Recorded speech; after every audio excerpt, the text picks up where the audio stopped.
Chers camarades, amis, tout d'abord, donc merci à toutes et tous pour votre mobilisation, malgré les nouvelles restrictions sanitaires. Il est évident que les syndicats étudiants mobilisés aujourd'hui sont les plus à même et les plus légitimes pour témoigner des dures réalités dans lesquelles vivent actuellement les étudiants et étudiantes de France, qui sont les futurs travailleurs et producteurs de richesse de ce pays, quand ils ne le sont pas déjà à côté de leurs études.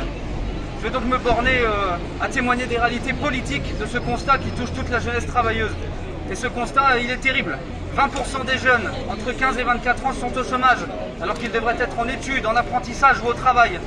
Presque tous les étudiants et étudiantes vivent sous le seuil de pauvreté. Et la moyenne haute de leur revenu mensuel s'élève seulement à 65% du SMIC pour ceux et celles qui ont un emploi en plus de leurs études ainsi que des aides familiales, et s'effondre à 30% du SMIC pour les plus isolés.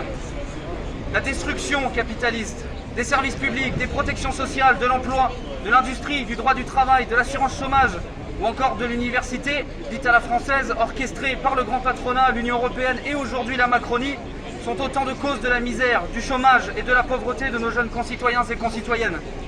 La crise sanitaire, qu'ont accentué les politiques mortifères de cette Union européenne ainsi que les directives antidémocratiques et pro-CAC 40 de cette Macronie et du MEDEF, les a d'autant plus jetés dans l'isolement, dans la tourmente quant à l'avenir et dans la précarité de longue durée que nous en paierons nationalement les conséquences sur le très long terme. Nous ne devons plus tergiverser. Cette catastrophique gestion capitaliste de la crise sanitaire sur laquelle se sont goinfrés tant de profiteurs et d'exploiteurs doit être le dernier clou scellant une bonne fois pour toutes l'avenir de ce régime mortifère et exterministe avec lequel il faut en finir au plus vite. En finir avec la Macronie liberticide, avec les Blanquer, Vidal et autres Darmanin de plus en plus fascisants et détestés. En finir avec l'hégémonie du MEDEF, du CAC 40 et du grand patronat sur les décisions politiques de notre pays. En finir enfin avec l'Union européenne capitaliste, supranationale et antidémocratique, avec son bras armé qu'est l'OTAN et avec son euro austéritaire de malheur qui broie les peuples, les jeunes et les travailleurs, qu'ils soient salariés au chômage, étudiants, apprentis ou retraités.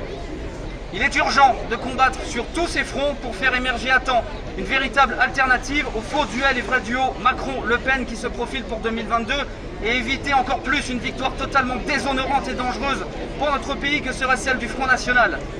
Jeunes concitoyens et concitoyennes, notre avenir est à construire dans une France et une République indépendante des intérêts capitalistes, socialement juste et équitable, économiquement et écologiquement développée et dirigée par le peuple et les travailleurs et assurant du travail, de quoi vivre et des études pour toutes et tous. Merci à tous.